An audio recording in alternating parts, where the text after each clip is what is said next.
सुप्रभात बच्चों। अब तक हम लोगों ने जगन्नाथ दास रत्नाकर द्वारा रचित गंगावतरण के लगभग 5 पदों का अध्ययन कर लिया था।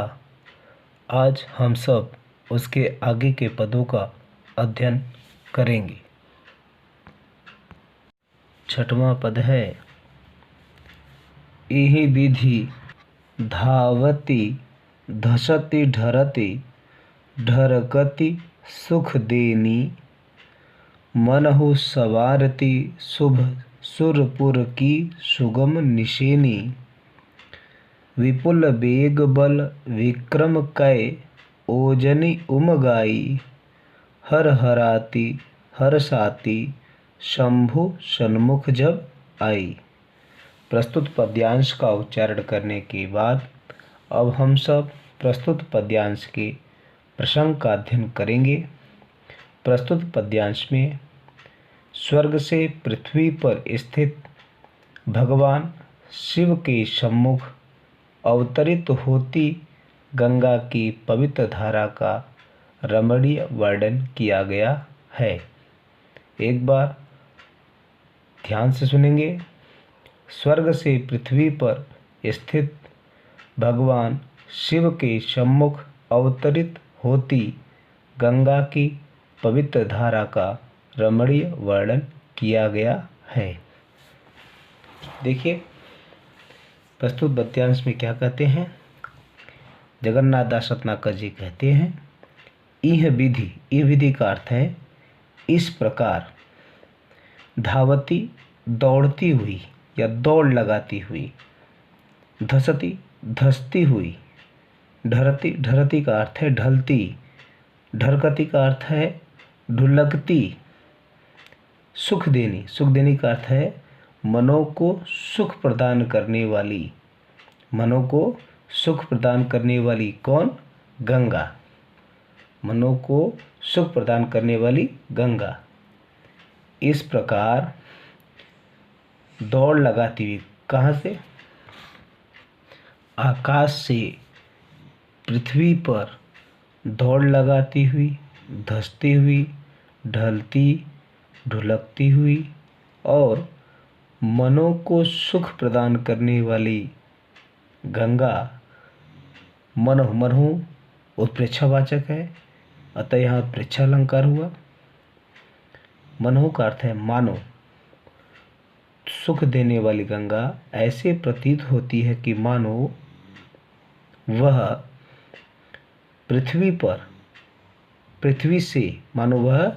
पृथ्वी से शुभ का अर्थ है पवित्र, सुर का अर्थ है देव, पुर का अर्थ है नगर या लोक।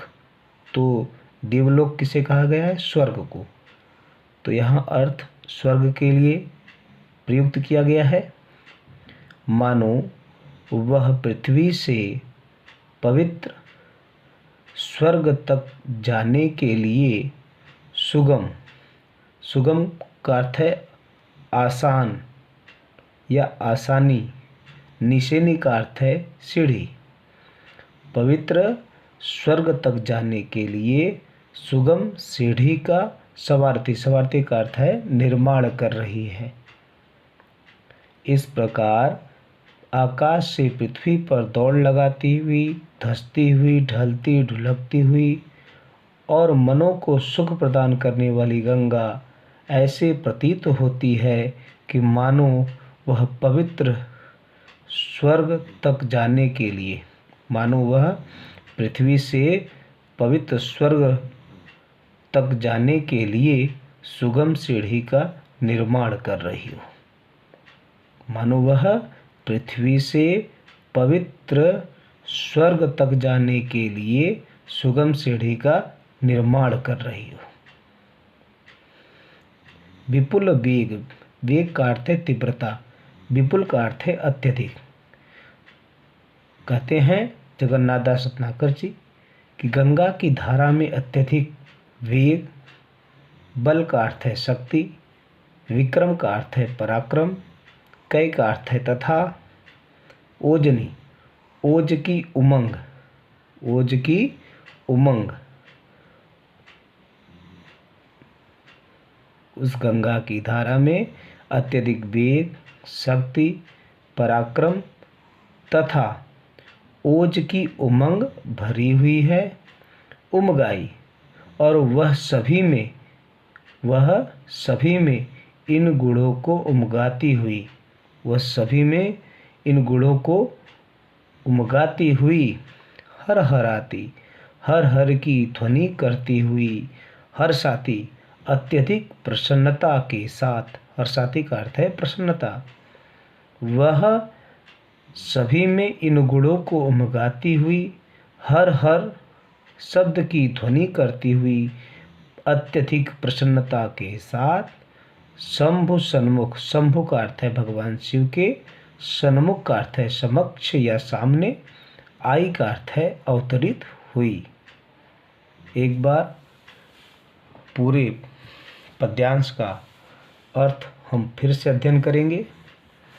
जगन्नाथ दास रत्नाकर जी कहते हैं, ये विधि इस प्रकार आकाश से पृथ्वी पर दौड़ लगाती हुई, धंसती हुई, ढलती ढुलकती हुई और मनों को सुख प्रदान करने वाली गंगा ऐसे प्रतीत होती है कि मानो वह पृथ्वी से पवित्र